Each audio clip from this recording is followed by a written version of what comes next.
చేశాడండి. అవి నేను పర్సనల్గా చెప్తాను, చెప్పలేదు. వెళ్ళిపోయే పరిస్థితిని తీసుకొచ్చాడు, నన్ను అమ్మేశాడు. ఏం చెప్పమంటారు? ఏనువైపోయింది జీవితం, బతుకు దుర్భరం అయిపోయిందండి. పిల్లల్ని పెట్టుకుని ఏం బతకాలి? పిల్లల చదువులు, భవిష్యత్తులు, పెళ్ళిళ్ళు అవ్వవేమో, నా బ్యాడ్ రిలేషన్ తోటి పెళ్ళిళ్ళు అవ్వవేమో వెర్రి దానిలా ఆలోచించాను. కానీ కాలం మారింది. కాలంతో పాటు వీళ్ళకి పెళ్ళిళ్ళు అవుతాయి అనే ఆలోచనే నాకు రాలేదు. పిచ్చిదారులైనా ఆలోచించి వెళ్ళిపోవాలనుకునేటువంటి అనుకోని పరిస్థితిని, ఆ వెళ్ళిపోయే పరిస్థితులను కూడా ఈ దుష్టుడే ఏర్పాటు చేశాడు. ఇవన్నీ వ్యక్తిగతంగా చెప్పవలసినటువంటి, ఎందుకు వెళ్ళిపోయాను, ఎలా వెళ్ళిపోయాను కూడా చెప్తాను. కాముకత్వం అటువంటి లక్షణాలు నాకు లేవు. ఉంటే వాడు అన్న నుంచి దగా చేసి తీసుకొచ్చినప్పుడు ఈ దరిద్రపు మొహంతో నేను సంసారం చేయలేను, ఉండలేను. నేను అవధానిని చేస్తాను. సొసైటీలో స్త్రీ అవధానులు లేరు. నేను మహా గొప్పదాన్ని చేస్తాను, ఎమ్మెల్యే చేస్తాను, లెక్చరర్ గారిని, బతుకు నువ్వు బతకచ్చు అంటే వెర్రీదాన్ని. కాకపోతే సంసారం ముఖ్యం అనుకున్నట్టు వెళ్ళాలి కానీ చదువుకొని, నాకు చదువు అంటే చాలా ఇష్టం, చదువుకోలేదు, 10th చదివాను, చదివిస్తానంటున్నాడు, అవధానాలు చేయిస్తానంటున్నాడని పిచ్చిదాన్ని నేను లొంగింది అదే ఒక్కదానికి భగవంతుడు సాక్షిగా చెప్తాడు. అవధానాలు చేయించాడా? ఇద్దరం ప్రయాణం చేస్తుంటే అనుకోకుండా మొహం ఇలా పెట్టి కూర్చుంటే ఒక పద్యం వచ్చిందండి. చిరునవ్వులకు మోమున చిరునవ్వే కానరాదు, చింతేలనుకో పరులన్న మాటలన్నీయు చిరునవ్వుతో స్వీకరించి చింతను విడుమా. కంద పద్యం అండి. లక్షణాలన్నీ కరెక్ట్గా ఉన్నటువంటిది. అప్పటిదాకే రాసుకుంటూ నేను నేర్చుకున్నా, తెలుగు చేస్తానండి, ఛందస్సు వచ్చు. అది ఎందుకో నోటి నుంచి వస్తే అక్కడ టిక్కు పెట్టాడు. నన్ను మించి ఇది పెద్దదైపోతుంది అనుకుని అక్కడ మించి హీనాతిహీనంగా నన్ను తొక్కాడండి. వెళ్ళలేకపోయాను. ఎందుకు అంటే పిల్లలు. నిజంగానే నేను కాముకురాలని అయితే, అదే ఆలోచన ఉన్నదైతే ఈ దరిద్రపు మొహంతో నేను అక్కడ ఉంటానండి. ఎప్పుడో పోదు. వచ్చిన గవర్నమెంట్ ఉద్యోగానికి వెళ్ళనిచ్చాడు కాదు, ఉన్న ఆస్తి లాగేస్తాడు. పిల్లల నుంచి వదలకి ఏం చేయనండి, వాళ్ళ భవిష్యత్తు బాగుండాలి. పిల్లల్ని ఎంత హింసించాడో మా గురజాడకి గుర్తులేదు. మా స్త్రీ నమస్కారాలు అయ్యా, మీరు పెద్ద పెద్ద మాటలు గారు, పాదాపి వందనాలు లాంటివి కాదండి. సరస్వతి పుత్రులు మీరు. మీ వీడియోలు ఇత్తగిత్తం నేను చూడలేదు. నిన్ననే అన్నీ చూడడం వల్ల చూస్తూ మీ మాటలు విని నాకు అనిపించింది ఏదో చేశాను. కానీ అక్కడ తప్పు పట్టడం అనేటువంటిది మిమ్మల్ని కూడా కాదు. అందువల్ల మీరు పెద్ద మాటలు, పాదాపి వందనాలు లాంటివి చెప్పకూడదు. ఎందుకంటే సరస్వతి మూర్తి భవించినటువంటి వ్యక్తులు మీరు. సలహాలు ఇవ్వాలి, చిన్నవాళ్లే కాబట్టి ఆశీర్వదించమని నేను అడగడం లేదు. ఇంకా పద్మావతి గారి దగ్గరతో చెప్పాలంటే, అమ్మా అర్థం చేసుకున్నారు ఒక స్త్రీ హృదయాన్ని. అలాగే తప్పులు అటు ఇటు ఉన్నాయనేటువంటిది కూడా నిజం. జరిగిన విషయాల్లో చాలా చాలా చెప్పాలి, కానీ మీకు తెలియదు. ఆ వ్యక్తి ఒక లేడీ సైకో.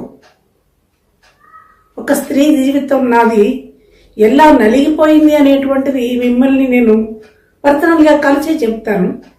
మిమ్మల్ని ఒకసారి మా ఊరు తీసుకెళ్తాను, బోడపాడు అగ్రహారం తీసుకెళ్ళి వాళ్ళ ఇల్లు ఎక్కడుంది, మా ఇల్లు ఎక్కడుంది, అక్కడ జరిగినటువంటి సంఘటనలు అన్నీ కూడా తప్పకుండా నేను మిమ్మల్ని బోడపాడు అగ్రహారం తీసుకెళ్తాను.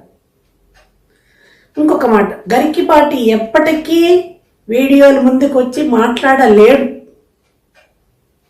ఘోరాతి ఘోరమైనటువంటి పరిస్థితులను నాకు తీసుకొచ్చి నా జీవితాన్ని నలిపేశాడు. అందుకే స్త్రీ సైకో అన్నాను. పైకి చెప్పేటువంటి ఈ సరస్వతి పుత్రుడిలో నీచాతి నీచమైనటువంటి భావనలు చాలా ఉన్నాయి. అయితే ఇంకొకటి కూడా చెప్పాలి.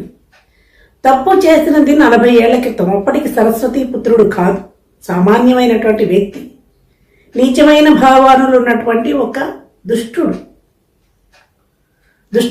దుష్టత్వంతో నన్ను చూశాడు, నా జీవితాన్ని తగలబెట్టాడు, నాశనం చేశాడు. ఇప్పుడు సరస్వతి పుత్రుడు, ఇప్పుడు జ్ఞానం వచ్చింది. ఇప్పుడు అలాంటి వెర్రి పనులు చేయకపోయినా లోపల ఉన్నటువంటి ఆ స్త్రీ పట్ల ఉన్నటువంటి ఒక ఏహ్యమైనటువంటి, చాలా అసహ్యకరమైనటువంటి భావనలతోటే ఆ స్త్రీలను అలా విమర్శిస్తాడు. లోపల ఉన్న వ్యక్తి గురించి మీకు తెలియదు. అది మీడియా ముందు కాదు, ప్రపంచానికి చెప్పేటువంటి విషయాలు కాదు. భర్త ఎలాంటి వాడు భార్యకి మాత్రమే తెలుస్తుంది, తల్లికి కూడా తెలియదు. ఇక్కడ భార్య అని నేను అనట్లేదు, అది చాలా నీచమైనటువంటి పదం నా దృష్టిలో, నా విషయంలో. అక్కడ ఏం జరిగింది అనేటువంటిది సూక్ష్మంగానే చెప్తాను, లెంగ్తీగానే చెప్పాను. వ్యామోహంతో జరగలేదు అది.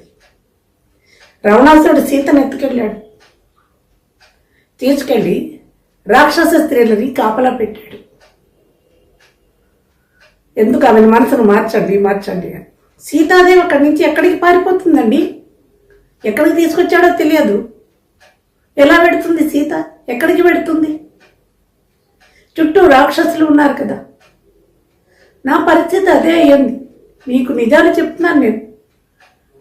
వరంగల్ జిల్లా నర్సంపేట తాలూకా ఖానాపురం నేతాజీ గురుకుల విద్యాలయం, ఇప్పటికీ అది రన్నింగ్. ఎవరికైనా డౌట్ ఉంటే వెళ్ళి చూడొచ్చు. అక్కడ పొలాల మధ్యలో స్నేహితులతో కలిసి ఈ దుష్టుడు ఒక స్కూల్ పెట్టాడు. ఇదే నేతాజీ గురుకుల విద్యాలయం. స్కూల్ రన్ చేస్తుంటే నాకు చిన్నప్పటి నుంచి ఇవి మా 18 పురాణాలు చదివేయడం చాలా గౌరవంగా ఉండేదాన్ని. గౌరవంగా మాట్లాడేదాన్ని. ఏమయ్యా ఏంటి అంటూ మాట్లాడేదాన్ని. వీళ్ళన్నా చాలా అందమైనటువంటి వాడు. మా మామగారు చాలా అందమైనటువంటి వాడు. మా అత్తగారి రూపమే ఈ గరికిపాటికి వచ్చింది.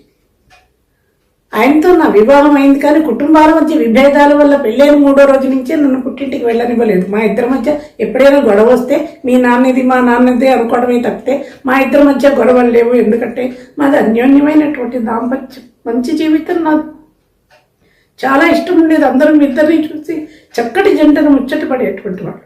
అప్పటి నుంచి దుష్టమైనటువంటి కన్ను వేశాడు ఈ దరిద్రుడు. నేను ఖాళీగా ఉన్నాడు, ఉద్యోగం లేకుండా మీ అన్న ఉద్యోగం ఇచ్చి చూడబోయా, నువ్వు స్కూల్ పెట్టావు కదా అని నా కర్మ కాలి అడిగాను. ఉద్యోగం ఇప్పిస్తానని తీసుకెళ్ళినటువంటి ఈ మనిషి అదే సమయానికి ఒక 2 రోజులు ఉద్యోగం చేస్తూ ఉండగా వీళ్ళన్నకి ఉద్యోగం విశాఖపట్నంలో వస్తే జాయిన్ అవ్వడానికి పెడుతుంటే నేను కూడా పెడతాను, నేను ఇక్కడ ఉండను, వస్తానని ఆ మనిషిని పట్టుకుని ఏడిస్తే ఈ దుష్ట నీచాతి నీచుడు ఏమన్నాడు, ఇద్దరు ఒకసారి వెళ్ళిపోతే ఇక్కడ టీచర్లు తక్కువ అవుతారు, అది 5వ క్లాస్ ఉన్నటువంటి చిన్న స్కూలు, నా అవసరం లేదు.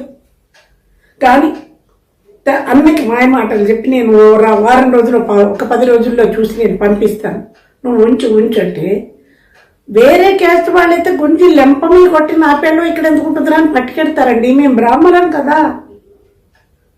అటువంటి అది ఆ పొగరనండి, లేకపోతే ఆ ధైర్యం కానింటే అది లేదు. ఆ ధైర్యమైనటువంటి ఆలోచనలు వాళ్ళకి రావు.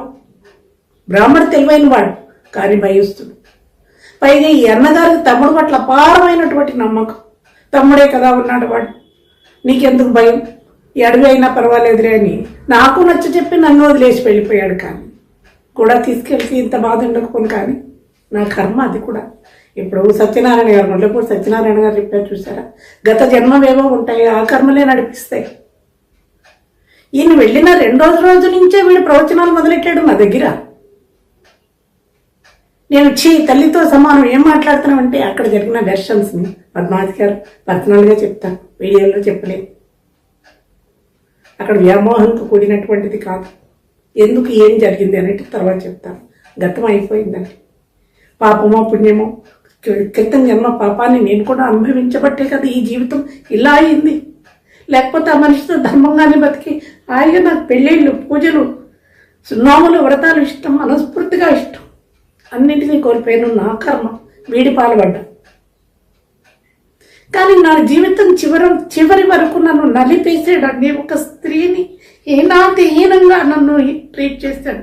ఇది కూడా నేను వీడియో ముందు చెప్పలేను. మీరు మీ నంబర్ ఎక్కడున్నారో చెప్తే నేను మీకు పర్సనల్గా చెప్తాను. అప్పుడు గరికిపాటి నిజస్వరూపం మీకు అర్థమవుతుంది. ఆయన వీడియో ముందు జీవితంలో రాడండి. నా ఎదురుగా కూర్చుని నేను చెయ్యలేదని చెప్పమనండి. ఆయన చేసిన దుష్ట చర్యలన్నీ నేను బిట్టు నేను రెడీగా ఉన్నాను. అంత నేను నిజాయితీగా ఉండి ధర్మంగా ఉండబట్టే ఇవాళ భగవంతుడు నాకు ఇల్లు ఇచ్చాడు. నాకు